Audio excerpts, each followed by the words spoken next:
Excuse me, Mr. Claiborne. Yes, Cynthia. Misters Albright and Williams are on the line for your conference call. Yes. Thank you, Cynthia. Put them through. Gentlemen, thank you for joining me. Thank you, Mr. Claiborne. Thank you, Mr. Claiborne. I'm here to ensure that all the preparations are complete for the coming of the true Messiah. Yes, of course, sir. The outcome of these so called last days will be quite different than what these foolish Christians think. If they only knew that it will be the elite that shall rule, not some make believe savior. Let's get started. We'll begin with sexual immorality. Well, pornographic content continues to enjoy triple digit growth year over year. Through it, we present every kind of sexual practice and perversion imaginable. At what age is conditioning initiated? 4 months of age. That's when cognitive reasoning and recognition begin to develop. It's kind of like getting in at the ground floor. We condition a child to believe that sexually immoral practices are moral and expected. Yes, and for the young children, we expose them through coloring books and stories that are read to them in school. What kind of resistance have we encountered from the parents or school officials? Little, thanks to the indoctrination of the older population. Good. Continue. As the young child gets older, we build upon their exposure to the media and the public practice of immorality in society. We make sure they're inundated with it. We've also made same sex marriage legal, as well as gender blending and the like. And that helps to reinforce their exposure, as well as redefine the family unit to suit our own purposes. It also contributes greatly to our efforts to create an even greater degree of chaos and strife by switching gender roles. Yes, men become women, and women become men. And we also have mass media very heavily engaged in this. Good. Religion? Well, as you know, Jesus continues to protect his church, but there's nothing we can do against it proper. So we continue to introduce error into their doctrines through ministers that we control. And how is control established? Well, we corrupt their leaders with money, sex, prestige, fame, in short, whatever they crave. They, in turn, preach, teach, steer their congregations into whatever direction we want them to. We then expose their indulgences to the public. And as a result of that, both the non believer and the believers lose their faith and turn to other practices. Such as? Wicca, tarot cards, astrology, yoga, and most any other pagan religions. Is there anything that's more focused on their congregations? Yes, we fully utilize what their God calls tares. Tears. Yes, tares. Their scriptures refer to tares as those who are not true believers, but still attend services. I see. Continue. Well, these tares ensure that strife, division, envy, and general discord is always among them. And as a result of our efforts, plus the pressures of everyday life, the average church member becomes complacent. And as a result of their complacency, they're happy with whatever is presented to them. Without searching their scriptures to verify any of it. Excellent. Persecute those that try to receive Jesus' message. Make them abandon it. Jesus and his word is the only thing that can do us harm. Yes, consider it done. Economic systems? Well, we've completed merging every nation's economic system into a single global system. Is it operational? Yes. Good. So I'm assuming we can crash whatever nation's economy we choose. Correct. We can pick and choose a specific nation or crash the entire global economy. Good. What about these economic conspiracy theorists? Well, we've been saturating the conspiracy community with the tons of economic sky is falling stories. While at the same time, making sure these economies stay afloat. As a result, most of our listeners have become tired of hearing these conspiracy theories and have stopped listening to it altogether. What about the general public? Well, we continue to feed them with the everything is okay message through mainstream media. And they believe it? Yeah, it's amazing, isn't it? We've also convinced them that the banking system is safe and sound and remains the best place to keep their money. Those poor fools aren't even aware of the bank bailing laws we've implemented. It's amazing how ignorant this society is. They don't even realize what we're doing.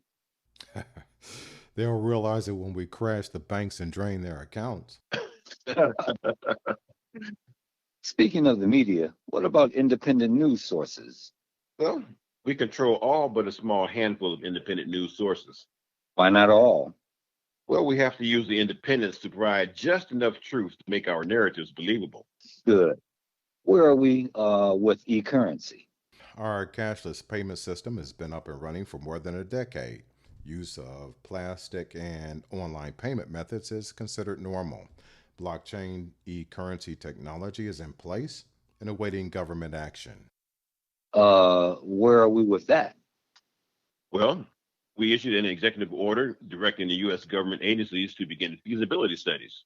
Feasibility studies? That'll take too long. Well, not really. In order to sell it to the public, the government has to show its due diligence. Let's sidebar here. I think you're giving Americans too much credit for staying fully informed. Or am I wrong on that? Well, and given all the shenanigans and wickedness going on in Washington these days and the minuscule resistance from anyone, I would say we have no worries. Agreed. Disregard public opinion. Direct the politicians to begin implementing the policies and develop. I want e-currency in place by year's end. Absolutely. Understood.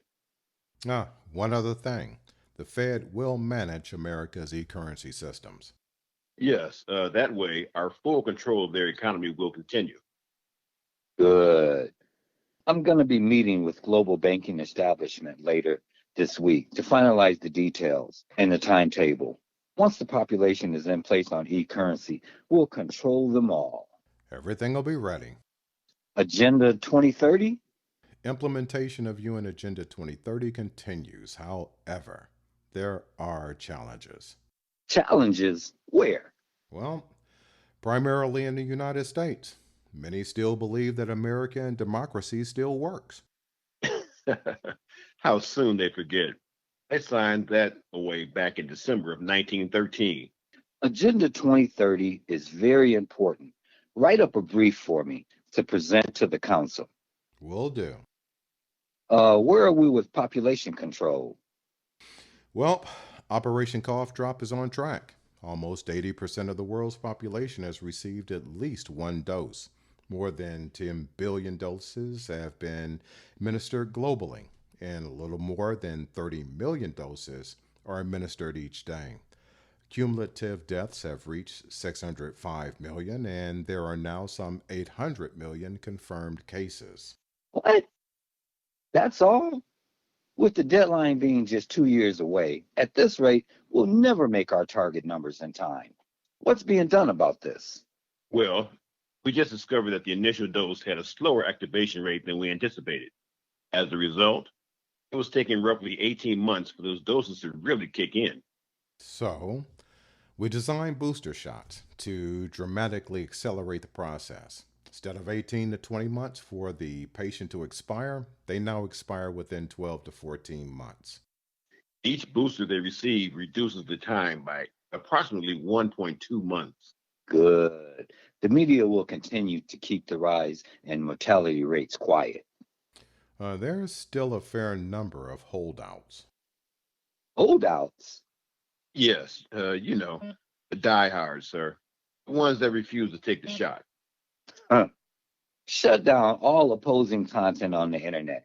Tag all the opposing emails and texts. Silence their authors, permanently if necessary.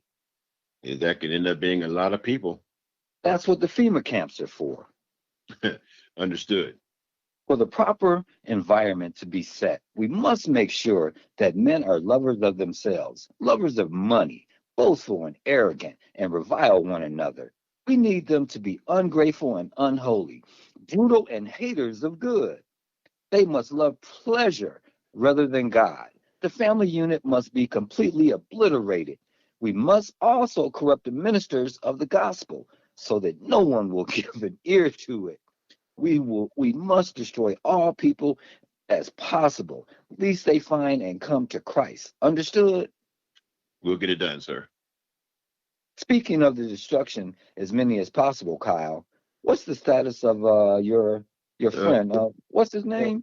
I'm sorry, Brad Hollingsworth, sir. Hollingsworth. Okay, yeah, that's him, the CEO wannabe. Yes, their executive committee will meet this week to decide on who to recommend to fill that vacant position. How does it look?